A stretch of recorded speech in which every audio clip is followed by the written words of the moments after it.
Precioso e eterno Deus, mais uma vez estamos em Tua presença, confiados de que o Senhor está entre nós e tem recebido a nossa adoração, Pai. Aperfeiçoe o louvor para que chegue perfeitamente diante de Ti. E agora, Senhor, a palavra seja pregada no poder e demonstração do Teu Espírito Santo, Pai. Eu me coloco em Tuas mãos para que o Senhor use-me em favor do Teu povo e que cada um de nós possamos ser um canal para que possa fluir a Tua presença nesta tarde, Senhor. Perdoe nossas falhas, que nada impeça o Senhor de se mover sobre nós, mas que a Tua palavra revele o Teu plano, o Teu propósito, o Teu amor para conosco. E ao terminar esse culto, Senhor, nós voltaremos para casa melhores do que chegamos. Conceda-nos isso, Pai, pois nos entregamos através do Teu sangue e pedimos ao redor da terra, onde Teus filhos estão reunidos neste horário, que a Tua presença seja sobre eles e que eles possam, ó Deus, todos gozar da mesma unção. Abençoa o irmão Anildo, irmão Marcos, nesse trabalho no Amazonas, que possa a Tua mão estar na frente guiando em tudo, e assim todas as frentes de trabalho, que toda armadilha do inimigo seja quebrada, e que Teu propósito seja atingido, Pai. Em nome do Senhor Jesus Cristo lhe pedimos. Amém, Jesus. Amém. Que Deus abençoe a todos. Podeis assentar um momento. Nós estamos felizes porque estamos mais uma vez na casa de Deus, amém? Antes de nós lermos a Bíblia, somente transmitir alguns testemunhos. O irmão Anildo acaba de me ligar e ele disse que foram batizados, creio que hoje, 5 almas, e há mais pessoas para ser batizadas. Realmente o trabalho lá está muito animado, e ele disse que pode sentir a oração da igreja em favor deles. Graças a Deus por isso, né? Nós estamos aqui, todos fazemos parte desse trabalho, uns vão na frente, outros ficam na retaguarda, mas o importante é que a obra de Deus vai adiante, né? Eu também quero transmitir aos irmãos testemunho ali da Bolívia.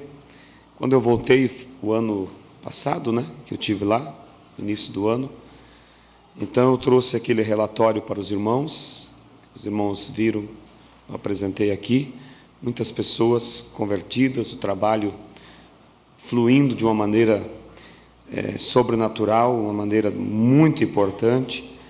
E depois que eu voltei, eu recebi mais uma remessa de fotos de batismos, e agora, está muito alto o som, e agora eu recebi outro e-mail com um testemunho maravilhoso de um pastor que há 2 anos vinha ouvindo o programa e tomou uma decisão, aceitou a mensagem e junto com ele, uma parte da igreja dele também se posicionou. Uns voltaram, mas outros, uma parte ficou com ele, crendo nesta mensagem. O pastor Júlio, o pastor que está ali na frente do trabalho, ali da Bolívia, ele me disse que todos, domingo, ele vai até esse pastor para fundamentar a fé deles. Não sei se está passando as fotos ali, está? Ali, pode passar, irmãos, as fotos? Eu acho que essa eu tinha mostrado para os irmãos outro dia, né, do batismo. Esse foi depois que eu voltei de lá. E ali está a igreja que se converteu à mensagem, o pastor juntamente com o povo dele. Ali, os irmãos na Bolívia. Esse é o pastor que aceitou a mensagem. Vinha já há 2 anos ouvindo, analisando e creu. Amém? Vocês estão felizes por isso?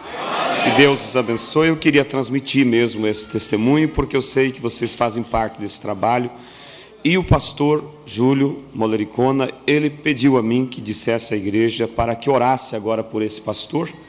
Ali é a foto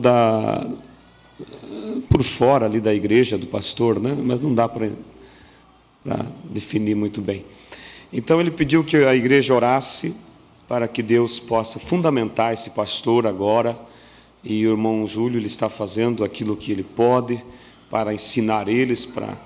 Pastor Júlio, ele é um pastor novo também, pastor novo no ministério, creio que uns 5 anos por aí, ou mais, no máximo 6 anos, mas alguém realmente que tem um espírito muito correto e que prega a mensagem como ela é, e que está com o coração dele queimando pela obra de Deus. E ele também me avisou, além desse pastor que vocês viram, e desta igreja que aceitou a mensagem, ele disse que todos os finais de semana ele recebe novas pessoas que vêm à igreja, através daquele programa que vocês têm dado condições de pagar ali naquele país. Então, que Deus seja louvado em tudo isso, né? Eu sempre criei, irmãos, demorou para ver resultados, não foi? Acho que foi em 2008 que nós fomos lá. Mas da maneira que o diabo se revoltou quando a gente foi, e da maneira que Deus trabalhou, vocês lembram? Quando não tinha como nós ir, apareceu aquela mulher da Europa que estava por ali, e fez nós furar todo aquele bloqueio, e Deus colocou ela no caminho, ela providenciou pessoas para nos esperar lá no trem, que o trem ia ter que ficar antes da estação por causa da revolução. Então eu vi, e Deus tinha me mostrado no hotel que alguém ia nos ajudar. Então eu sempre criei que não poderia ser em vão. E aí está o resultado, né? Muitas almas, graças a Deus. Então eu quero pedir aos irmãos que continuem orando. Orando, antes vocês oravam focalizado a conversões das almas. Agora vamos orar para que Deus continue convertendo, mas que Deus fundamente esses que têm vindo. Amém? Então, especialmente a esse pastor, eu não sei o nome dele, que se converteu agora, lembre em vossas orações. Pede a Deus que ajude, pede a Deus que dê a ele a revelação da mensagem, do objetivo pela qual ela veio a mensagem, e assim a obra vai se espalhando naquele país. Nós estamos também tentando ali abrir alguns programas em Santa Cruz. No momento ainda não conseguimos, mas o irmão Tarque está ali procurando, tendo contatos. Também eu peço que os irmãos coloquem isso diante de Deus, se for da vontade de Deus, que nós possa abrir também ali em Santa Cruz. Amém? Vamos nos colocar de pé. Louvado seja Deus, toda a honra, toda a glória nós damos a Ele. Um dia nós fomos encontrados, e você, com certeza, teu coração faltava espaço para alegria, e aquilo que você sentiu quando você encontrou a Cristo, nossos irmãos estão sentindo agora ali, estão felizes. Pastor Júlio ali está programando mais um batismo, né? Porque eles têm que programar e assim alugar um ônibus e ir até o lago. Provavelmente nos próximos dias nós recebamos as fotos desses novos convertidos sendo batizados. Amém? Convido os irmãos a abrir a Bíblia em São João, capítulo 4, versículo 10, até o versículo 19.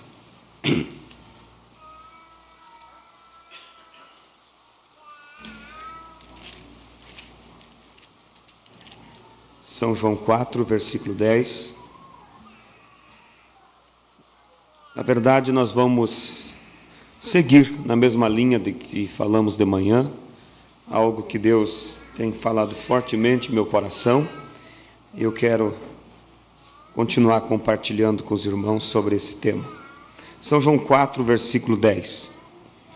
Jesus respondeu e disse-lhe: se tu conheceras o dom de Deus, e quem é o que te diz, dá-me de beber, tu lhe pedirias, e ele te daria água viva. Disse-lhe a mulher: Senhor, tu não tens com que atirar, e o poço é fundo. Onde, pois, tens a água viva? És tu maior do que o nosso pai Jacó, que nos deu o poço, bebendo ele próprio dele, e os seus filhos e o seu gado? Jesus respondeu e disse-lhe: Qualquer que beber desta água tornará a ter sede, mas aquele que beber da água que eu lhe der nunca terá sede, porque a água que eu lhe der se fará nele uma fonte de água que salte para a vida eterna. É esse versículo que eu quero que vocês memorizem. Mas aquele que beber da água que eu lhe der nunca terá sede, porque a água que eu lhe der se fará nele uma fonte de água que salte para a vida eterna. Senhor nosso Deus e Pai, temos lido a Tua palavra, Senhor, e agora necessitamos da Tua unção. Como eu preciso, o Senhor sabe, Pai, toda vez que subimos no púlpito, nós estamos em expectativa, porque sabemos que sozinho não poderemos fazer nada, mas o Senhor é o que nos capacita, e nós nos entregamos para esse trabalho, e pedimos a Tua unção, em nome do Senhor Jesus Cristo. Amém. Podeis assentar, irmãos? Quero falar sobre o tema intitulado Tendo Vida em Si Mesmo. Tendo vida em si mesmo. Este é o propósito, é o que Deus deseja que cada um de nós tenha. Vida em nós mesmos. Vida própria. E que vida é essa? A vida de Deus em nós. Nós vemos, irmãos, que Jesus, se você parar um pouco para analisar o ministério de Jesus Cristo, você vai perceber que o ministério de Jesus causou um impacto muito forte nos dias em que ele esteve aqui sobre a terra. Porque foi um ministério totalmente diferente daquilo que as pessoas estavam acostumadas.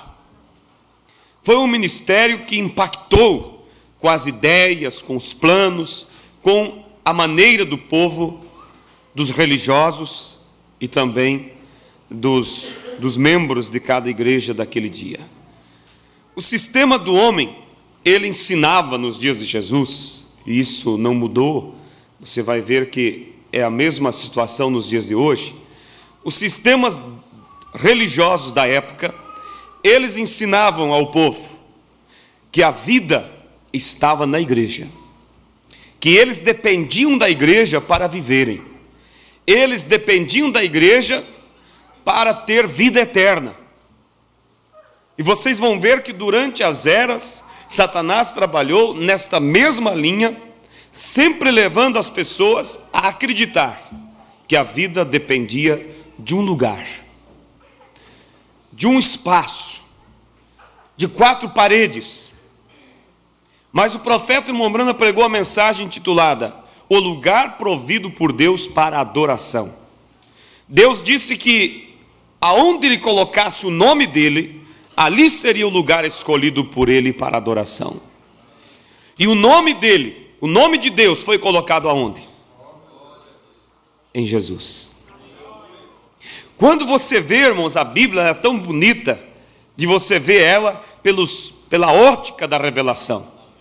Por exemplo, você volta lá em Gênesis, você vê Deus sempre se esquivando em dizer o seu nome, porque ele não tinha um nome, ele tinha muitos títulos que se atribuía às suas qualidades. E quando alguém lhe indagava acerca do seu nome, você veja que ele nunca respondia. Quando ele apareceu para Moisés em Êxodo 3, e ordenou a Moisés que fosse libertar o povo, tirasse o povo do Egito. Então Moisés disse: quando eu chegar lá diante do teu povo e disser para eles que o Deus dos pais deles me enviou para os libertar, qual é o teu nome para que eu diga a eles? Deus respondeu: diga para eles, eu sou, me enviou a vós. Quando o anjo aparece para Manoá, pai de Sansão, e lhes dá a promessa do filho, eles perguntam também: quando a promessa se cumprir, qual é o teu nome para que nós lhe dê glória? A resposta foi o seguinte: por que perguntas pelo meu nome, se ele é maravilhoso? Ele nunca disse o seu nome, mas quando você vai seguindo as Escrituras, você chega em Isaías 52, no verso 6, aí ele faz uma promessa. Ele diz: por esta causa, naquele dia, o meu povo saberá o meu nome. Aleluias! Ele promete: naquele dia o meu povo saberá o meu nome. Aleluias! E quando em São João capítulo 8, versículo 58, Jesus tem uma discussão com os religiosos, e Jesus fala acerca de Abraão, e ele diz: como podes você dizer que viu Abraão, se não tens nem 50 anos? Aí Jesus mostra que ele é aquele que falava com Moisés lá em Êxodo. Ele disse: antes que Abraão existisse, eu sou. Antes que Abraão existisse, eu sou. Ali estava o grande eu sou, agora manifestado em carne. E o nome daquele grande eu sou seria manifestado na pessoa de Jesus Cristo. Por isso, em São João capítulo 17, versículo 6, na oração de Jesus Cristo, enquanto ele está orando, pedindo por nós, ele diz: Pai, manifestei o teu nome aos homens. Manifestei o teu nome aos homens. Em outras palavras, o Senhor prometeu que um dia o teu povo saberia o teu nome, e eu agora tenho manifestado o teu nome aos homens. E este então tornou-se o lugar provido por Deus para adoração. Jesus Cristo. Não um sistema, não uma placa, não uma organização, mas Jesus Cristo, aonde está o nome de Deus sobre ele. Porque Deus disse: eu escolherei aonde eu colocar o meu nome, ali será o lugar provido para a adoração.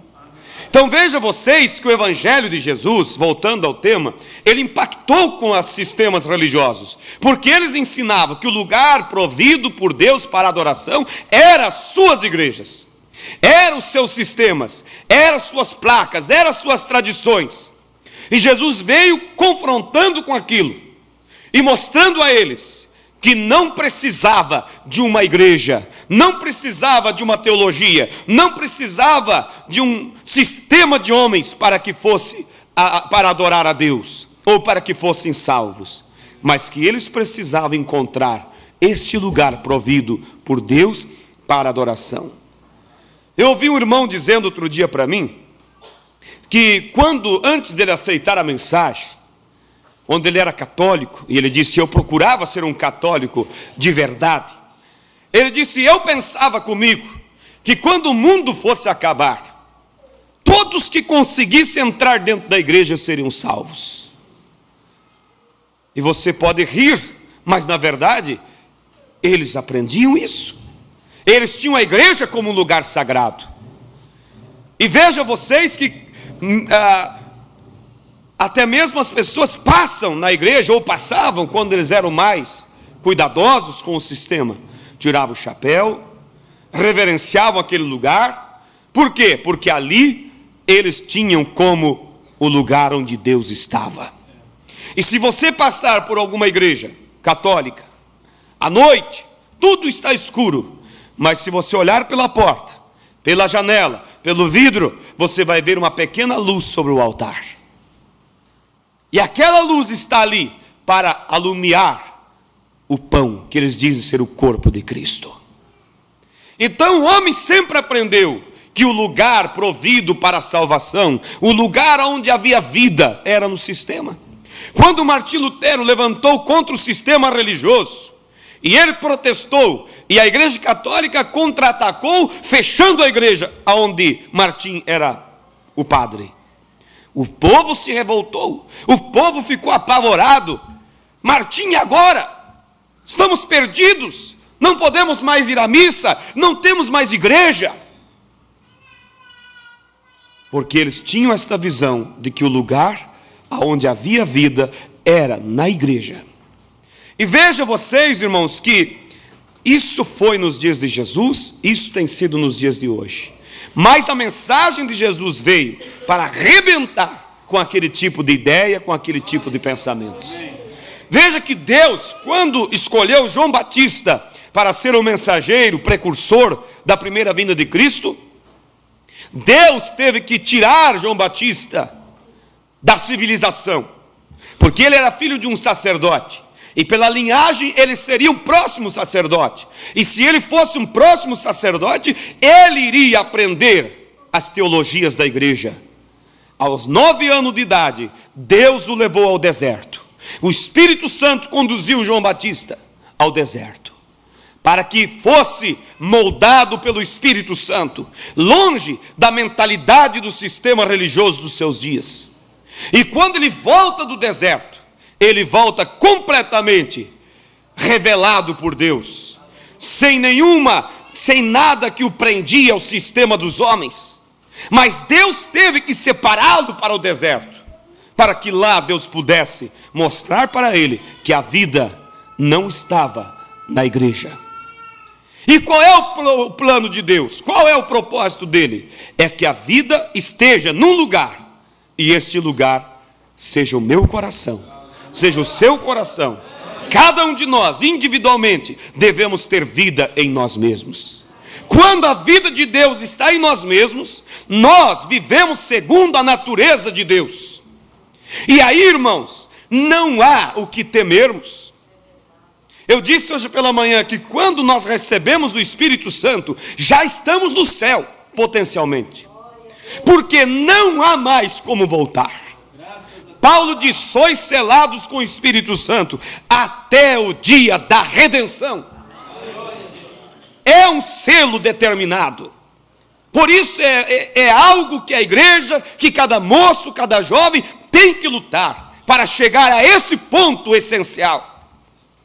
E o irmão Branham, na mensagem Aproximação a Deus, ele mostrou a preocupação que ele tinha por Billy. Billy, acostumado a viajar com seu pai, ver o sobrenatural, ver os milagres, ver Deus, vamos dizer, cara a cara, podemos dizer. Mas o profeta viu que Billy estava chegando à sua idade da adolescência, e que Billy não tinha ainda encontrado vida em si mesmo.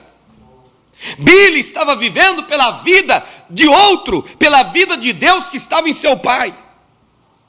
Aí está o grande problema, irmãos. Há pessoas procurando viver pela vida de Deus que está na mensagem. Porque a vida de Deus está na mensagem. A mensagem é Cristo. É o lugar provido por Deus para adoração. Mas eu não posso viver por esta vida, estando a vida na mensagem. A mensagem tem que estar em mim, porque aí eu terei vida em mim mesmo. Eu terei a vida de Deus dentro de mim. Eu terei vida própria para suportar as tribulações, as lutas, os problemas. Porque todos nós estamos sujeitos a isso, irmãos. E quando nós chegamos, e o profeta diz: e eu andava com o carro, dirigindo de um lado para o outro, e orando e chorando, e dizendo: Deus, dá uma experiência para Billy. Porque senão ele vai escorregar, ele vai se desviar. E Deus mostrou ao irmão Branham numa visão, o Billy caindo num abismo. E naquela visão o profeta conseguiu segurá-lo. Então o profeta o advertiu: Billy, eu te vi caindo no abismo. Mas Billy não deu ouvido ao seu pai, quis andar por si mesmo. Quem sabe pensou: meu pai tem religião suficiente para salvar a todos nós. Não, cada um tem que ter vida em si mesmo, por si próprio. E não serve para o outro. A vida de Deus no marido não serve para a esposa, a da esposa não serve para ele. A vida de Deus nos pais não serve para os filhos. Cada um, particularmente, tem que encontrar esse ponto determinante na vida, irmãos. E sem esforço não conseguiremos. Sem gemidos, sem lágrimas. Deus está nos dizendo isso desde esta manhã. Sem um esforço, sem nós ter dores de parto, não receberemos vida em nós mesmos. Porque para que haja o nascimento, tem que haver dor, tem que haver lágrimas, tem que haver gemidos, tem que haver determinação. Mas às vezes nós percebemos pessoas tão envolvidas, lutando por tantas coisas desta vida, e não move um dedo para lutar pela sua vida espiritual. Não se preocupam com o bem-estar de seus filhos. nem mesmo vigia aquilo que traz para dentro de casa. Você diz, eu tenho estrutura, mas você pode ter, mas seu filho não tem estrutura para ter certas coisas. Teu filho não tem estrutura para filtrar certas coisas. E Jesus disse, por amor a eles, eu me santifico a mim. Eu creio que um pai que realmente tem consciência dessas coisas, ele se priva de muitas coisas por amor a seus filhos. Porque ele sabe, eu posso ir até ali, sem entrar no espírito da coisa errada, mas meu filho não terá estrutura. Ele vai mergulhar de cabeça se eu der um passo desta maneira. Então, irmãos, quando nós temos consciência disso, nós nos colocamos na brecha, como o irmão Branham se colocou por Billy, e o ajudou, lhe falou, lhe ajudou, lhe aconselhou. Billy foi para o mundo, mas um dia ele retornou, porque houve um pai que esteve presente, lhe mostrando por onde ele deveria voltar também, se é que ele fosse. Então veja, irmãos, que o propósito de Deus sempre foi que a vida dele habitasse em nós. Quando Deus, lá nos tipos do Velho Testamento, ele mandou edificar o templo, e vejam vocês que o lugar onde a arca foi colocado, o templo, se você ler, você vai ver que era algo esplendoroso, ouro, prata, cobre, bronze, tanta coisa linda, a madeira talhada, desenhada. Aquilo era algo de quitar o fôlego de ver tanta beleza. Mas quando vai para o lugar santíssimo, aonde a arca do concerto estava, a simplicidade estava lá. As paredes não eram revestidas de ouro, mas de peles de texugos. Por que Deus escolheu para o lugar santíssimo simples peles de animais? Deus queria dizer algo para nós, que o plano dele era habitar por trás de peles. Ali ele ainda não podia habitar por trás da pele de Moisés, por trás da pele daquele povo. Era o Espírito Santo sobre eles, não neles, porque ainda o preço não havia sido pago.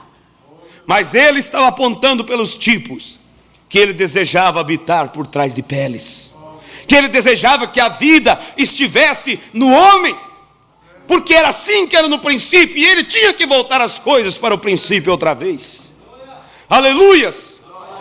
Então veja, irmãos, que o ministério de Jesus Cristo impactou com o sistema dos homens, a tal ponto que ele rangia os dentes concernente aos ensinamentos de Jesus. Quando Jesus chegou a dizer o seguinte, falando do seu corpo, e disse, eu posso derribar esse templo e o reedificar em 3 dias. Eles imaginaram que Jesus falava do templo, da casa, acharam aquilo a maior blasfema, dizer que alguém poderia derrubar aquele templo, porque eles tinham como que a vida estava no templo, mas a vida não estava ali. A vida estava para ser liberada, para vir para dentro dos homens. Mas ali estavam os sacerdotes, para fazer intercessão pelo povo, e eles nunca queriam que o povo tivesse acesso a Deus, porque eles queriam manter o povo sobre suas orientações, sobre suas pressões. E quando agora alguém vem mostrando um evangelho que leva o povo a ter contato com Deus, eles têm aquilo como blasfêmia. Aquilo foi algo que eles não podiam suportar ouvir, algo como dizer que alguém poderia falar com Deus. Eu assisti um filme, William Tyndale, o homem que traduziu a Bíblia para a língua inglesa. Não sei se alguns aqui já assistiram esse filme, muito bom se vocês conseguirem. Você vê a bravura daquele homem, William Tyndale, um homem que se dedicou para traduzir a Bíblia na língua do povo. Mas os absurdos eram tão grandes, que um pai foi condenado à morte pela igreja, porque ensinou a filhinha a orar o Pai Nosso na língua inglesa. Quando a igreja dizia que somente em latim podia-se orar e ler a Bíblia.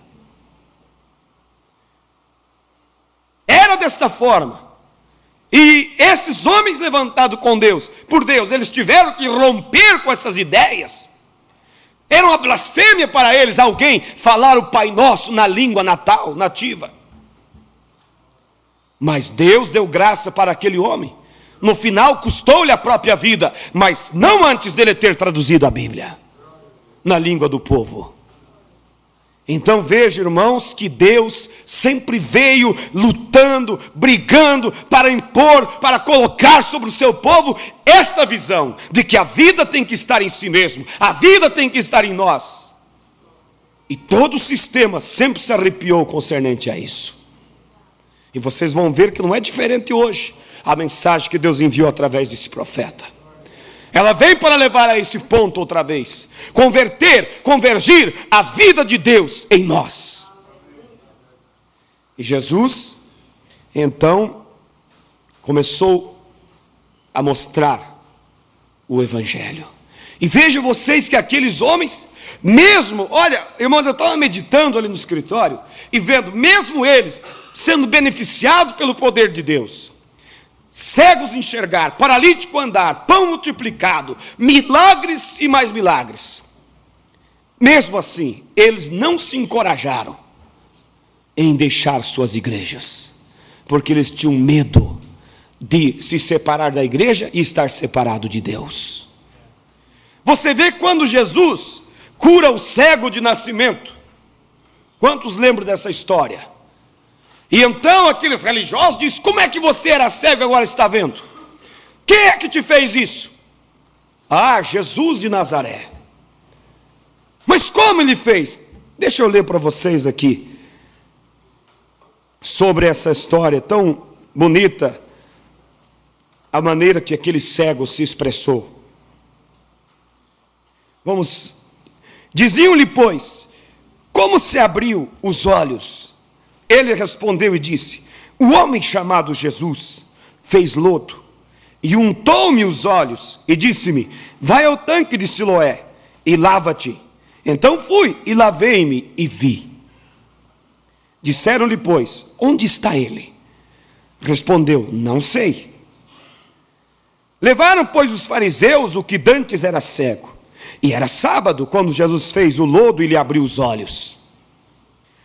Tornaram, pois, também os fariseus e perguntar-lhe como que ele viu.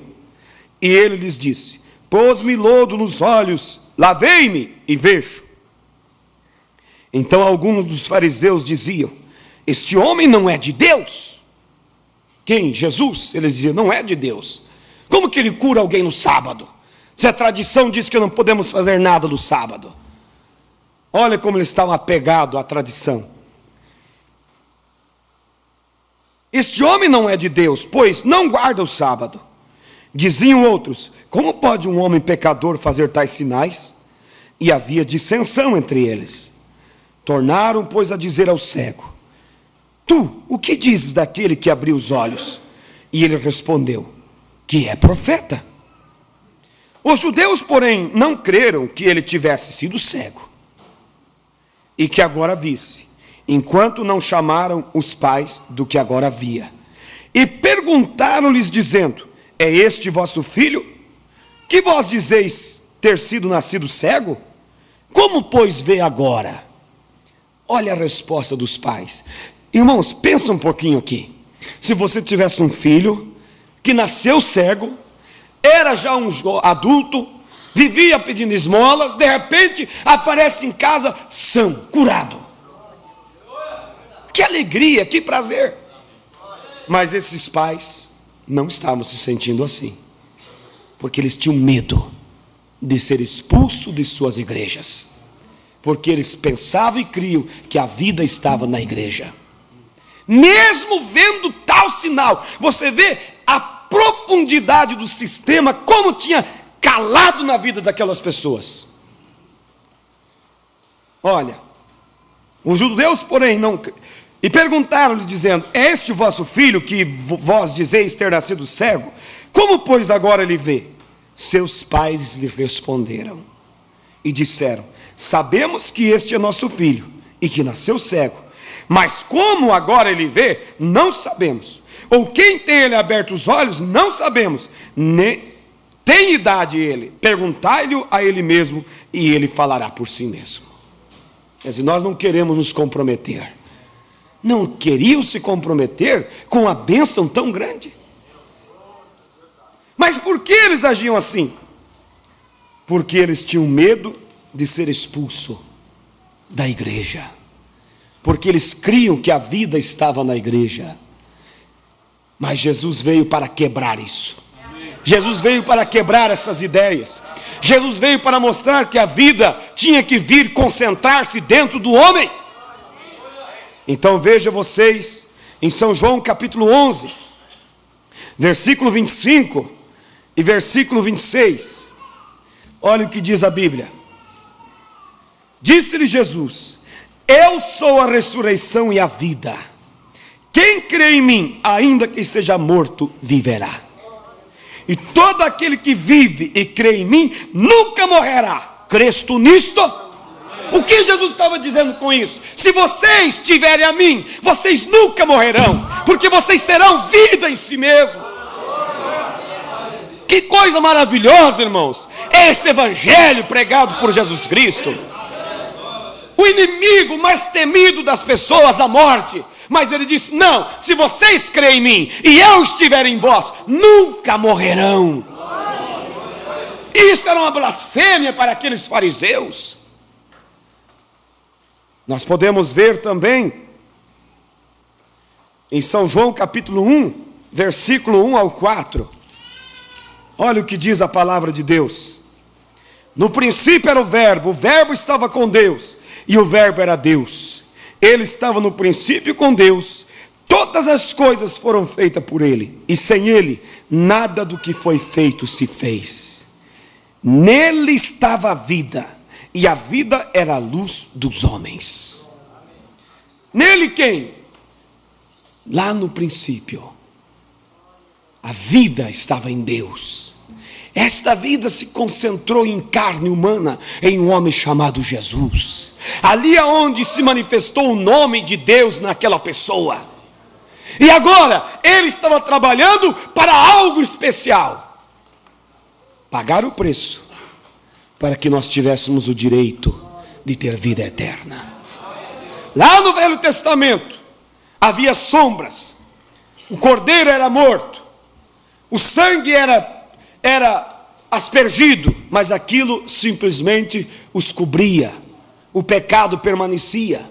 O pecado não era tirado. Veja vocês que as almas que partiam iam para um paraíso imperfeito, de tal forma que uma feiticeira podia perturbar a alma de um santo que estava lá em cima, como o profeta Samuel, que vocês lembram, que aquela feiticeira o chamou de volta, porque eles estavam sob a proteção de sangue de animais, mas aquilo apontava para o sangue de um justo. E quando esse justo viesse, de uma vez por todas, o preço seria pago. E vejam vocês que a Bíblia diz que quando Jesus ressuscitou, os mortos ressuscitaram com ele. Quem foram os mortos que ressuscitaram na manhã de Páscoa? Os santos do passado, que morreram sobre o sangue de animais. Eles não tinham conseguido em seus dias ter vida em si mesmos, porque era a vida de um animal que morria no lugar deles. Mas quando o perfeito veio, Cristo morreu, então eles foram tirados, eles foram esvaziados, aquele paraíso foi esvaziado. E hoje eles estão na glória, hoje eles estão no lugar perfeito. Nenhuma feiticeira, ninguém pode ter acesso à alma de um crente que tem vida em si mesmo. Aleluias, que tem a vida eterna, Cristo em você. Mas há um processo para isso. Há um processo para uma criança ter vida. E nós devemos passar por esse processo. A justificação, a santificação, morrer para nós mesmos, morrer para nossas ideias, morrer para a velha natureza. Mas essa velha natureza é teimosa. Ela não morre se você não tiver desejo de matá-la. Se você não se esforçar para aniquilar, ela não morre, ela permanece ali. Mas deixa que haja desejo no coração de alguém, Deus vem e mata. Deus vem e acaba com aquela natureza. Representado na história que contamos de manhã de Nabal. o esposo de Abigail. Ele era um homem mau, cruel, mas Abigail era uma mulher sábia. Ela desejava ser livre.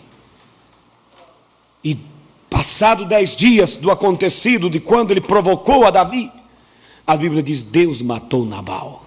Deus fez dela livre. Mas ela tinha desejo. Ela não estava, irmãos, se agradando das maldades daquele homem. Por isso nós devemos, irmãos, ter consciência de que não temos prazer das coisas erradas. Nunca seja você um advogado para defender coisas erradas em você mesmo.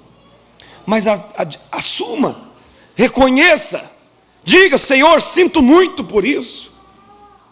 E quando você deseja do profundo do coração, Deus te concede a vitória. 1 João capítulo 5, versículo 11 e 12.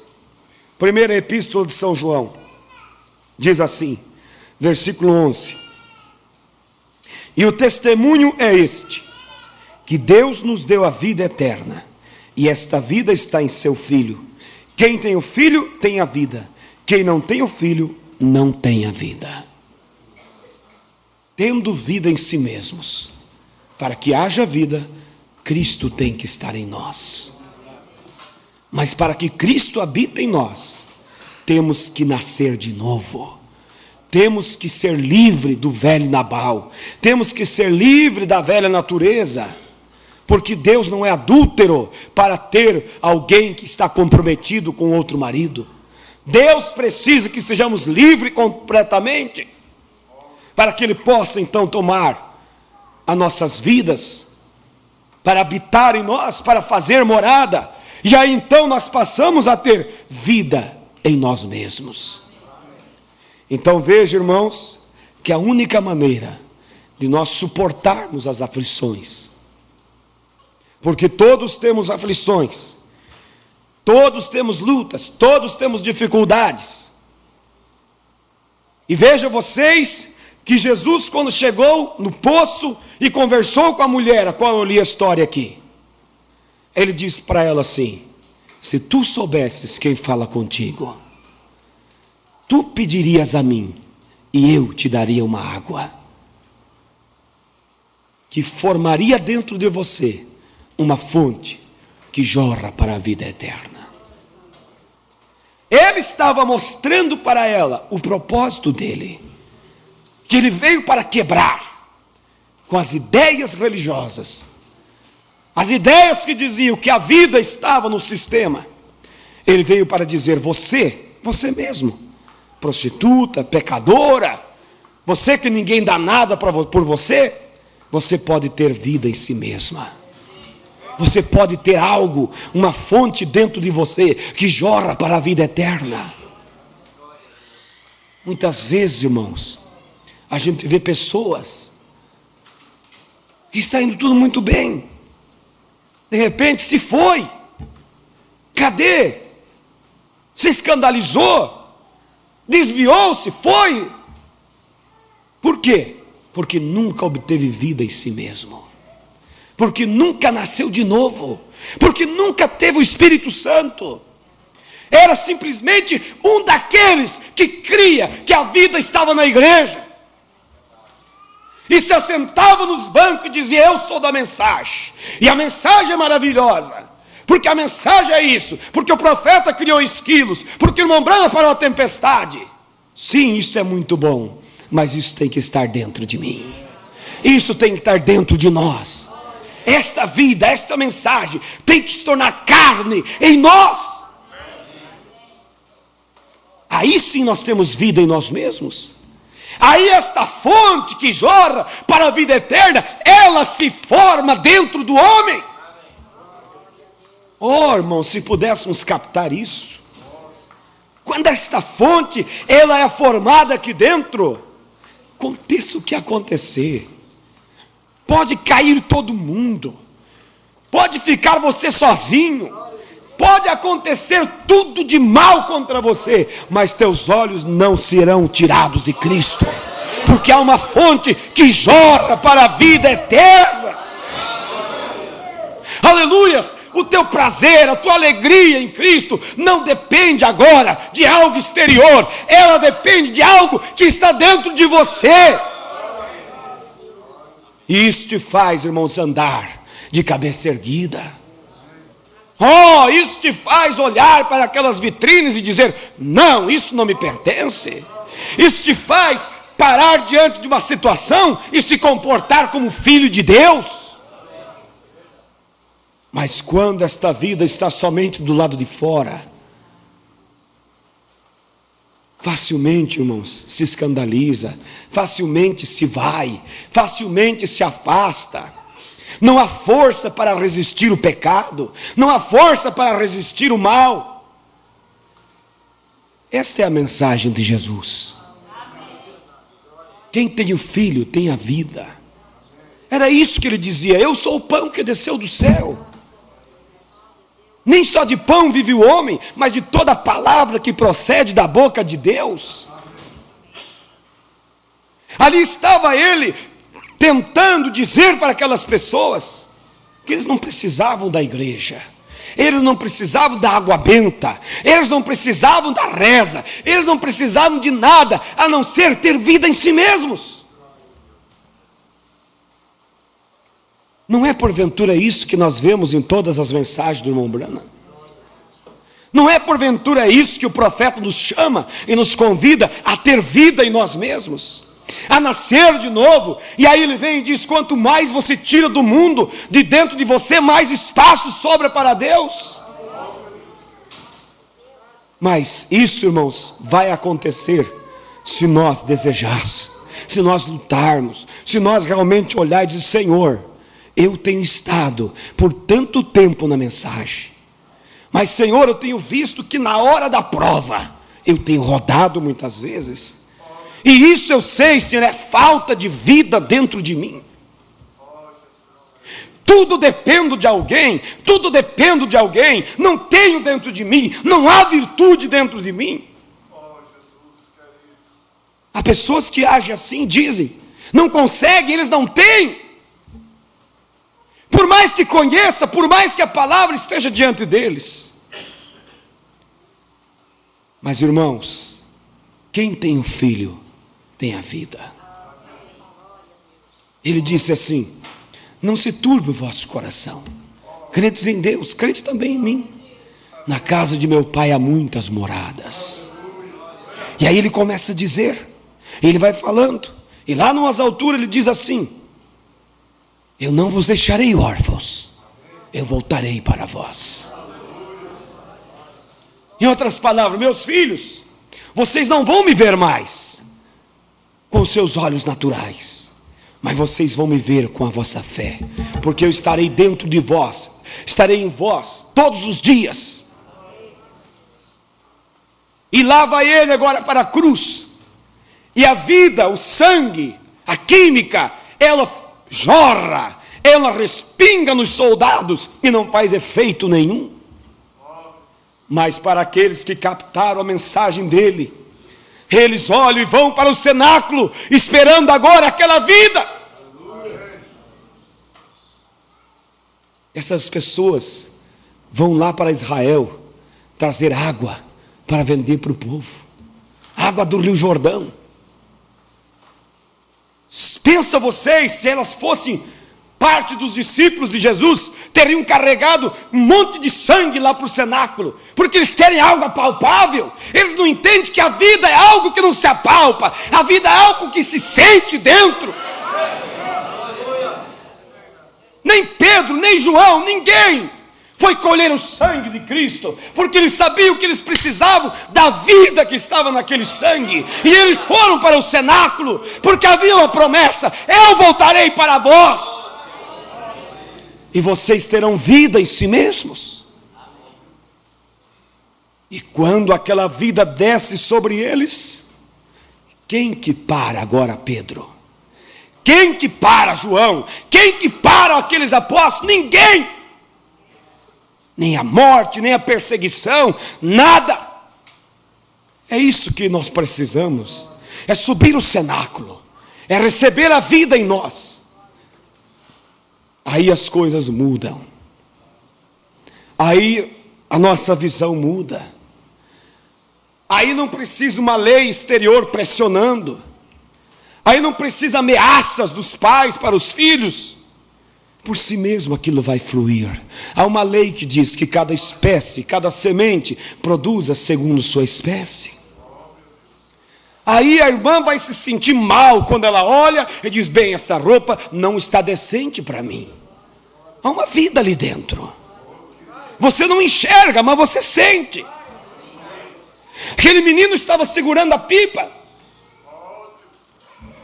E o vento estava muito bom. E ele largou. A pipa desapareceu da vista. Passa alguém ali e vê o menino assim olhando para cima. O homem olha, não vê nada. Diz: o que é que tu está fazendo? Ele disse: eu estou segurando a minha pipa. Ele disse: mas eu não vejo pipa nenhuma. Ele disse: mas eu sinto ela. Eu sinto ela aqui, ó. Aí que está, irmão, você não vê, mas você sente. Antes os discípulos viam Cristo e não o sentiam. Por isso eles o negaram. Por isso eles erraram. Mas depois eles não o viam mais, mas o sentiam. A vida estava neles. Este é o propósito, irmãos. Esta é a mensagem que Deus nos enviou. Porque uma denominação não conseguiria levar nós a ter vida em si mesmos. Eles ensinavam que a salvação estava lá na igreja.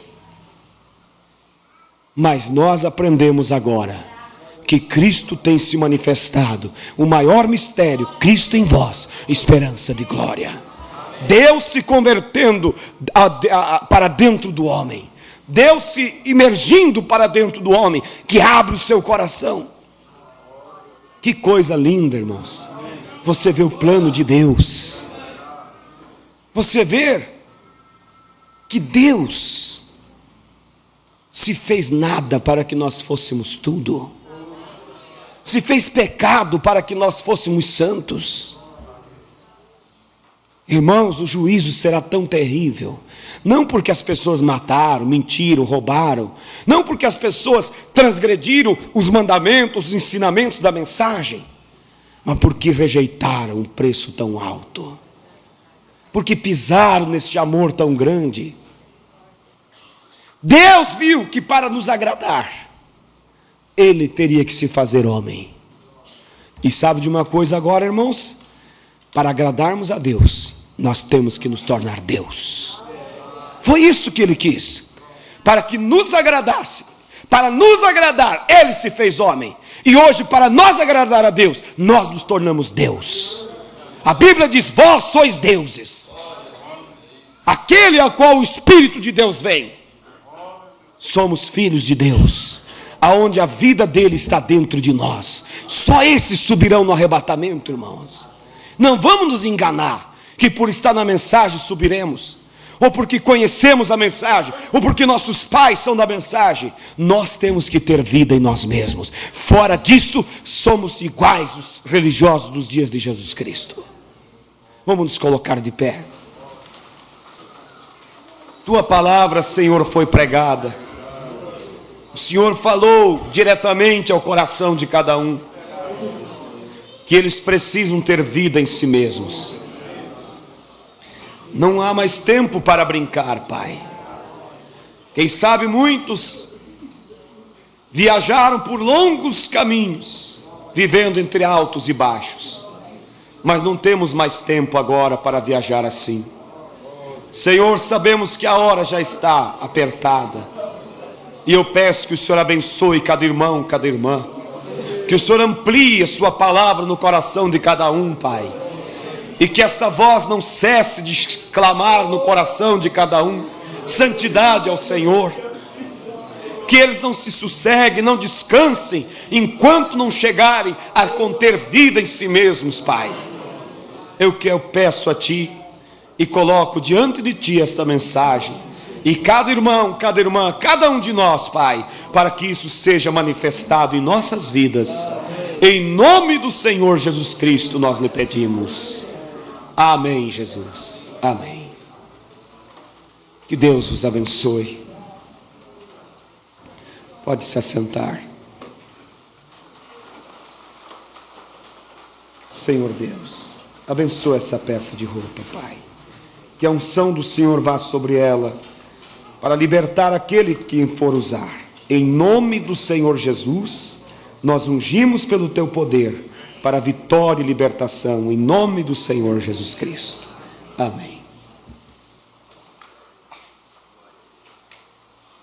Que Deus possa acrescentar aos nossos corações sua palavra. Você pôde sentir a presença de Deus? Você pôde sentir o amor de Deus para com você? Deus deseja, irmãos, que nós estejamos mais próximo dEle. Deus nos chamou para que a vida dEle fosse concentrada em você. Que Deus te abençoe.